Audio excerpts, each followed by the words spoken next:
የገላጋ ያለሽ ተጋደሉ እናንተ። አረገላጋይ እግዚኦ መሐረነት ተጫረሱ። የሃይሚ ቤት የወንዶች መደባደቢያ ሆነ እኮ እናንተ። ኦላላ ለምንድን ነው ቦክስ ስልጠና ለምን አትጀምሩም? ኦ ማይ ጉድነስ እንዴ ሄኖክ ምን ነው እኔ ባለ ጉዳይ አልከኮ። ቡራ ራሱ እያለ ምን ነው ልጁን ጉሮሮን አነከው? ልጁ ሰላማዊ መንገድ ብሩክን ሊጠይቅ ነው የመጣው እንዴ ዘለህ ምን ነው ጉሮሮ ላይ? እኔ ግን ስገምትና ስጠረጥር ልጁን መምጣቱን እየደገፍኩት አይደለም፣ ግን ብሩክ እያለ ነገር ማጋጋል የለብህም ነበር ብዬ ነው ማስበው። እና እኔ ሄኖክና ልጅቷ ግን ግንኙነት ያላችሁ ይመስለኛል፣ ማለት የምታወራው ይመስለኛል ለሄኖክ ማለት ነው ልጅቱና በጣም እያሽቃበጥክ ነው። ለማንኛውም ዛሬም ሌላ ብጥብጥ፣ ሌላ ጭቅጭቅ። ሃይሚና ቡራ በድጋሚ ተጣልተዋል። ድብድቡ ግን ጋይስ እንዴት ነው? ተመችቷችኋላ? በለው ልጁ እኮ ያዙ ይልቀቁኝ አለ። ጃኬቱን ሁሉ አወለቀ።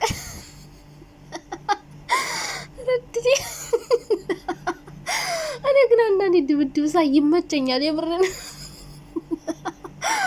አረድሪ ሳትባቀሱ ምናምን እንዲሁ በቀላሉ መሟጠጥ መቦጫጨር ምናምን ይመቻልና ተቦጫጨሩ ነው የምላችሁና ሄኖክ ያዙ ይልቀቁኝ እኔ ባለ ጉዳይ ምን መጣህ ምናምን እያለ ነው። አንተ ራሱ ሃይሚን እንደዛ ከፍ ዝቅ አድርገህ ሰድባት ከርበታት ምን ብለሃት ሄደህ አይደል እንዴ? እሱም እኮ ያው ሊጠይቅ ነው የመጣው። ሌላ ምንም የተለየ ነገር እኔ አላየሁበትም። ሙዙን ይዞ ቀስ እያለ ሾከከከ እያለ ነው። ግን ማን ነው የደወለለት? ቆይ ማን ደውሎልን ነው እነሱ ቪዲዮ ሲቀርጹ የመጣው?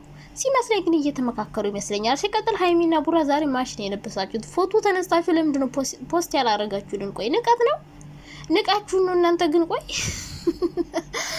እናንተ ማሽ ለብሳችሁ ዘና ፈታ። ይሄን እኮ የቲክቶክ ቪዲዮአቸው ምናቸውን እየተሰሩ ፎቶ ማስታወሻ እየተነሱ ነው እንደዚህ ማሽ ለብሰው እንጂ ከላይ ነጭ ከታች ጂንስ አንድ አይነት። እኔስ ሲልፐራቸው ራሱ አንድ አይነት ይመስለኛልና ተመችቶኛል አለባበሳችሁ። ኦ ማይ ጋድ አይ በዚህ ላይ ሮማንቲክ ቢጨመርበት ደስ እንደሚል ነበርና ሄኖክ አደፍርስ ሄዶ እንግዲህ ድፍረስረስረስ አድርጎት ተመልሷል ማለት ነው። ብሩክም እንግዲህ ሃይሚን ጥሏት ሄዷል። በጣም አዝኛለሁ። ሃይሚ እንግዲህ ቤቷን መቀየሯ ነው። እኔ ታረቁ ሰላም ወረደ እያልኩ እነሱ እንደገና ሌላ አምባጋራ ያነሱ መሰላችሁ። ሶስተኛ ዓለም ጦርነት ድጋሚ እንዴናችሁ? እኔ ማሮች እኔ ፍቅሮች እኔ በጣም ደህና ነኝ። ክብሩ ይስፋ በጣም ደህና ነኝ። እናንተ እንዴት ናችሁ? ደህና ናችሁልኛ? አለው እንግዲህ እነዚህ ልጆች ታረቁ ብለን ደስታችን ሳንጨርሰው ትናንት ሲጎራረሱ ምን ሲሉ ብቻ ሳይሆን ዛሬም እስከ ግማሽ ቪዲዮ ድረስ ሰላም ሆነው ሃይሚ ራሱ ሄኖክ እንደዛ ከፍ ዝቅ አድርጓት ምናምን። ሄኖክም ቢሆን በእርግጥ አንድ ጥፊ ቀምሷል። ጥፊውን ቀምሶ ተመልሶ ሃይሚ ቤት ሄዷለኝ። ሲቀጥል ደግሞ ፍጹምና ሄኖክ ያለ አስታራቂ መታረቃቸው በጣም ደስ ብሎኛል እንጂ እንደዛ እኮ ስትጓተቱ ማለት ነው ስትባቀሱ በቦክስ ምናምን በካልቾ ስትከረባበቱ እንዲህ በቀላሉ የምትታረቋት መስሎ ነበር ቪዲዮ ላይ። ወይ ጉድ! ለካ ለቪዲዮ ነው፣ ከካሜራ ጀርባ ለካ ፒስ ናቸውና መታረቃችሁ ደስ ብሎኝ ነበረ። እንግዲህ ሄኖክ ብሩክ ሊጠይቅ ነው የሄደው። በሄደበት ግን ችግር ተፈጥሯል። ማርያምን እኔ ግን ሄኖክ ከልጅቷ ጋር ያወራል እንዴ የሚል ጥርጣሬ አእምሮ ውስጥ መጣ። በቃ እንዲጣሉ በጣም ነው ነገር የሚያባብሰው የሚያጋግለው ማለት ነው። ገባችሁ? አሁን ይሄ ልጅ እና ሃይሚ ቤት መምጣቱ ማለት ነው ብሩክን እኮ ብዙም አላናደደውም ነበረ። በኋላ ሄኖክ ያዙኝ ልቀቁኝ እኔ አቶበሬው እኔ ነብሮ እኔ አንበሳው የሚል ፉከራ ሲጀምር እናቴ ብሩክም እንደገና ተናዶላችሁ ቁጭ። ኦላላ በጣም ያናድዳል የምር። ሄኖክ ግን ተረጋጋ፣ ሰውዬ ተረጋጋ። አንተ ባለ ጉዳይ እኮ ነው የመሰለው። በቃ ቸከሱን የተቀማ ሰው ነው። በቃ ቡህግ ብሎ ላዩ ላይ ወጣና ልጁ በስነ ስርዓት ማለት ነው በተወደደ ሙዝ ኢትዮጵያ ሙዝ እናንተ ስንት ብር ነው? ባለፈው ነው የገዛው ዘመድ ቤት ሲሄድ 140 ብር ነው እንደ ገዛውት 1 ኪሎ 140 ብር እንዴ! ያን ሁሉ ብር አምጥቶ አንተ እንደው ሙዙንም በበል አንድ ሙዝ እንኳን አሳዘነኝ።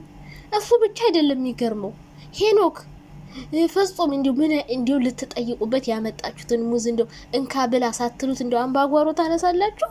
አይጣላ ይረስ ነው እናንተ እንደዚህ የጠያቂ እንትን እኔ አይቻለኩም። እነሱ በሰላም እኮ ሮማንቲክ ላይ ነበሩ። እሱ ጋቢውን ጣል አድርጎ ሶፋው ላይ ጋደም ብሎ ሃይሚዬ ደግሞ ኩሽና ጉድ እያለች ምን ላቅርብልህ፣ ምን አማረ፣ ምን አስፈለገ እያለች እየተንከባከበችው አደፍርሶች ሄዳችሁ ድፍርስርስ አደረጋችኋችሁ። የምሬ ነው።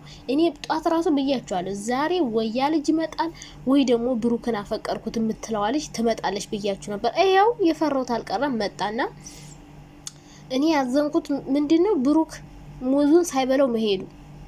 ልትጠይቁ 2 ኪሎ እነፍጹም 2 ኪሎ ሙዝ ነው፣ ያኛው 1 ኪሎ ነው። 1 ኪሎ ተኩል ነው፣ በዛ ያለ ነው። አምጥቶ ሳይበለው ሙዙን ሳይሰጧቸው ላኩት። ብሩክም ሳይበላ ሄደ። ያኛውም ልጅ ያመጣውን ሙዝ እንኳን በስነ ስርዓት እንደው መርቀው እግዚአብሔር ይስጥልኝ ሳይሉት ሙዙን አምጥቶ አንድ ሀባ ሙዝ ሳይበላ ተመልሶ ሄደ። በጣም አዝኛለሁ፣ በጣም አዝኛለሁ፣ አዝኛለሁ። አረ ቦክሱ ፓርት ግን ሄዲ ድብድቡ አልተመቻችሁ? አረ ተመችቶናል። አረ ድራማ ግን ረበለ ተሰራላ። የምር እኔ ድራማ እንደሆነ የነቀውት መቼ እንደው ታውቃላችሁ? አንደኛ ማች ለብሰዋል ሁለቱ ማለት ነው። በቃ ልጆቹ አልተጣሉም። እናንተ ድራማ እየሰሩ የምር አትናደዱ። ጣልቃ ደግሞ አትግቡ፣ ጣልቃ አትግቡ። በሁለቱ ማለት አትግቡ። የምሬት ነው። ገለልተኛ ሆናችሁ ዝም ብላችሁ ሀሳባችሁን ስጡ። በእርግጥ ሰው የመሰለውን የመናገር መብት አለው፣ ግን በጣም በጣም በጣም አታሽቃብጡና አንደኛ ምንድነው ሀይሚና ቡራዬ ማች ለብሰውላችኋል። ከላይ ነጭ ነጭ ከታይ ጂንስ አድርገው ምናምን በቃ በለው። ይሄኔ እኮ ፎቶ ቀብ እያደረጉ ነው። ሁለተኛ ነገር ደግሞ ልጁ ቪዲዮ ሲቀርሱ መጨረሻ ላይ መጣ። አያችሁ፣ መጨረሻው ፓርት ላይ መጣ። ተደውሎለት ነው የመጣ። ተደውሎለት እነ ፍፄ በዛ ሲመጡ ትንሽ ቆይተና ምናምን ብለውት ነው ልጁ ተደውሎለት ነው የመጣ በእርግጠኝነት ማለት ነው።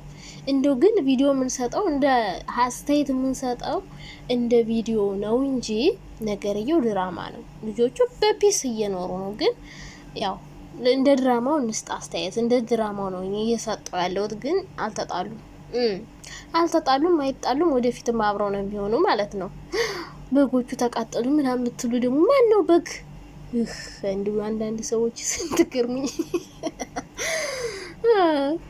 የራሳቸው ስድብ ወደ በጎቹ ተቃጠሉ። በጎቹ ኧረ ወይ በጎቹ በግስ እናንተ ናችሁ። እናቴ የሰው ባለኝ ፊት ብላችሁ ሀይሚን የመሰለ ቆንጆ ይዞ እሱን ካላገኘን ብላችሁ ያዝ ልቀቁኝ የምትሉ በግማ እናንተ ናችሁ። የምሬን እንደዛ የምታስቡ ሰዎችና በግ የሚባል ነገር ለእናንተ ነው የሚገባው። ከዛ ውጭ እንደ ቪዲዮ አስተያየት ስንሰጥ በጣም ነው የተናደድኩት። የምሬድ ነው። እንደዚህ ሄኖክ የሚባል ልጅ ጭራሽ እነሱ ቤት ይሄዳል ብዬ አልጠበቅኩም። በቃ እንደዚህ ብጥብጥ የሚያደርግ ነገር ማለት ይፈጠራል። እና እኔ የጠረጠርኩት ነገር ቢኖር ሄኖክ ልጅቷን ያወራታል ይመስለኛል። በጣም እያሽቃበጠ ነው ማለት ነው። ለማስታረቅ እንደመሞከር በአንዱ ሳይድ ሆኖ አሁን ለምሳሌ ሄኖክ እዛ ልጅ ላይ ባይሰነዝርበት እንደዛ ባይሆን ብሩክ ራሱ በጣም አይናደድም ነበር። ገባችሁ አይደለ?